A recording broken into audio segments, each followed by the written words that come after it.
Hey guys, welcome back to another Casual Friday. Now today's video is kind of inspired by a lot of recommended videos coming up on my YouTube recently, and that is like the drive with me's and the drive test experience type videos. Now for obvious reasons I cannot do a drive with me video for you today, and if that's not obvious enough already, what I mean by that I'll mention that later on in the video. But what I can do is drive and test experience story times. I have actually done one of those. One thing I forgot to mention though is that if you know me quite well, you will know I actually did my driving test 4 years ago. So you're probably thinking, why on earth are you doing this now? Well, that is one, because back when I did my driving test I didn't really do YouTube back then. I think I uploaded like one video a month. That's how bad I used to be. I did actually do a video, if you can call it that, but it was really cringy, really awful. So I was talking about is, oh how you can really achieve your dreams, you're amazing, blah blah. be like the biggest load of rubbish I've done on my channel so far. And that's quite a big thing for me to say because I've done some quite bad videos in the past. So I decided that I would do an actual proper video talking about my driving test experience. And the other reason I'm doing this is because I suffer quite badly from anxiety and I'm a very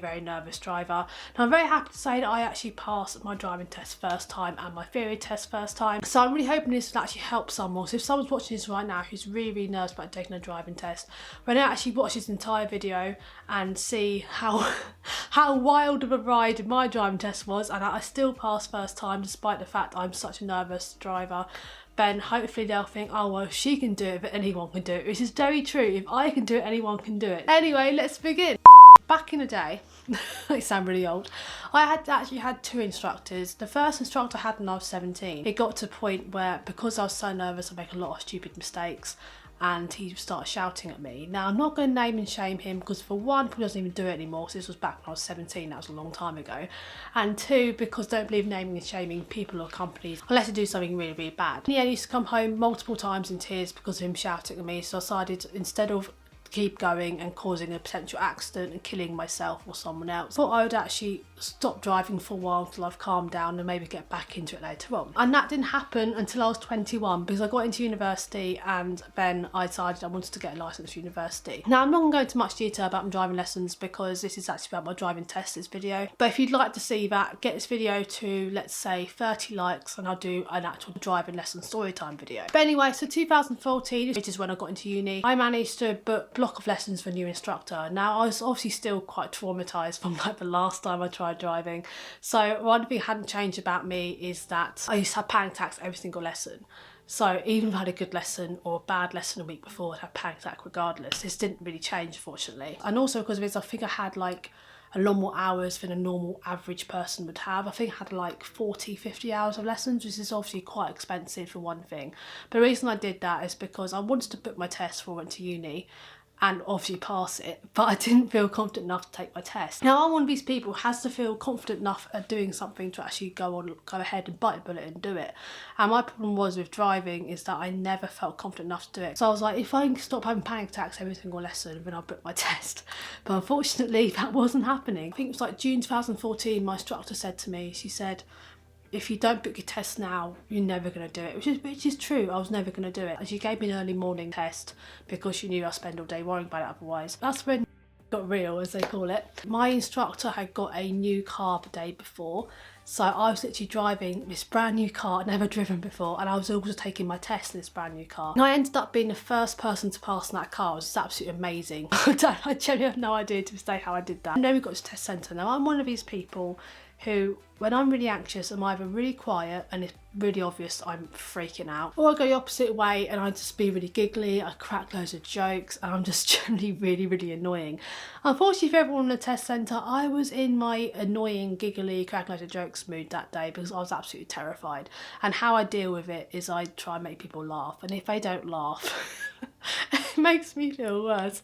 And obviously as no one was laughing, I started feeling even worse. But anyway, then my examiner came in. Now something I found out later on from my mum, I think, is that my examiner was actually the same examiner that passed my brother 2 years before. He basically runs in the family. The first thing they ask you to do, this could have changed by now, is I ask you to answer 2 questions. And if you get either of these questions wrong, that counts as a minor. So if you get them both wrong, you get 2 minors.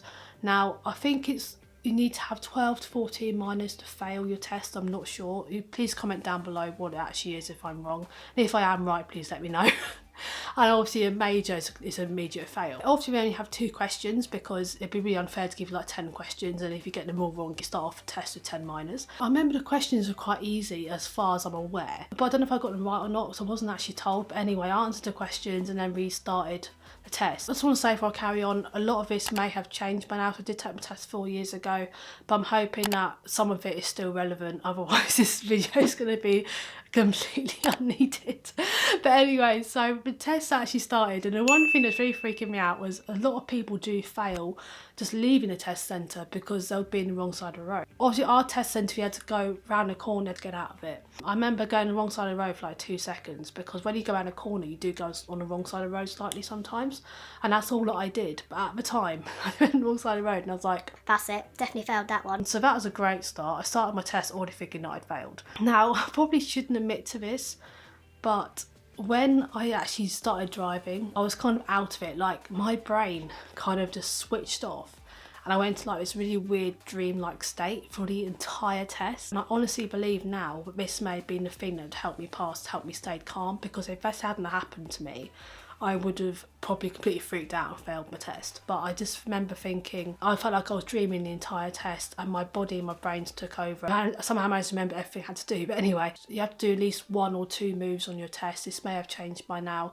but you have to do either an emergency stop, reverse around a corner, parallel parking, or a different kind of parking. And I can't remember all of them, but you have to do at least one of these things on your test. And my one was reverse around a corner, which I wasn't too worried about because I found that one quite easy. But unfortunately, this was a corner I'd never done before in any of my lessons. And also this corner was on a hill as well. And luckily for me, now this is the only time I actually ever feel lucky about it. I live up a very, very, very steep hill, and whatever way you go, every way you try to get to my house, you have to go up some kind of hill to get to my village and get to my house. It's that bad. So for my lessons, I had to drive up that hill a lot, or drive up a hill to get home. So I did have quite a lot of experience with the hill, but I remember I tried to go up the hill and then the car rolled backwards like ever so slightly. Luckily I was driving at a time of day where it's really, really quiet, so there wasn't really anyone around. But again, I thought that's it, I failed. That was definitely a major, has to be. Anyway, I sorted myself out, went up the hill, started carrying on driving. Then we got to this bit where there's a roundabout, and I remember I was on the wrong lane in the roundabout for, I think it was probably about 5 seconds, and somehow managed to get into the right lane. I'm making myself sound like a really, really bad, terrifying driver. I promise you I wasn't. I actually drove really, really well, just surprisingly. And then the next bit you had to do is you had to follow road signs to somewhere.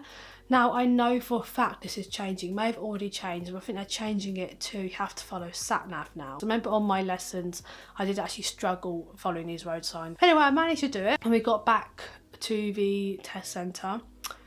And I remember sitting there because I remember thinking there's a roundabout situation and the hill situation. I was like, that's it, I've definitely failed now. I haven't failed before. And it's actually when I got back to test centre when I realised I'd done my test and I started coming back to like reality. Now the dreamlike state I was in, it's really hard to explain. You've never actually had it before, even though it's not always a good thing. I believe in this situation it was, because it made me a safer driver, a better driver, and it generally actually helped me pass my test. I remember sitting there in a car and the examiner looked at me and he was like, congratulations, you passed.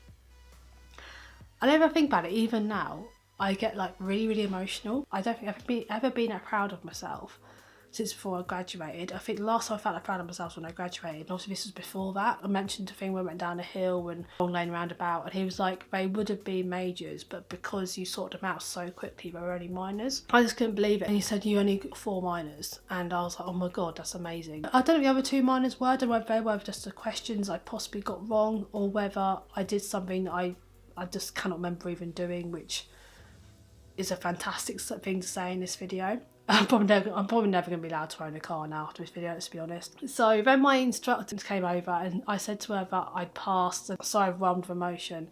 And then she was like, Oh, I knew you could do it. Anyway, I remember she got in a car to talk to my examiner, and I remember like collapsing on the floor. My legs stopped working because I was so happy that I'd done it. Now what I was going to do when I got home is I was going to pretend that I failed. I wasn't going to show any emotion. I didn't want mum to know until like last minute. I wanted to surprise her with it. When I actually got home, my mum was a bit of a mess, bless her, because she was so worried about me, whether I'd done it, because she knew I'd take it really, really badly if I failed. I just felt so guilty, and to be honest, I was so overwhelmed with emotion I couldn't hide it from her anyway. And I remember just jumping out of the car and running towards her with the driving licence paper in my hand. And she was like screaming and I was screaming, and then my instructor was screaming. All the neighbours came out and I said, Oh, passed the driving test. Oh my god, it's so amazing. They're like, oh, that's so good, congratulations. I literally like talk the neighbourhood for at least an hour. It was absolutely incredible. So that's an amazing feeling.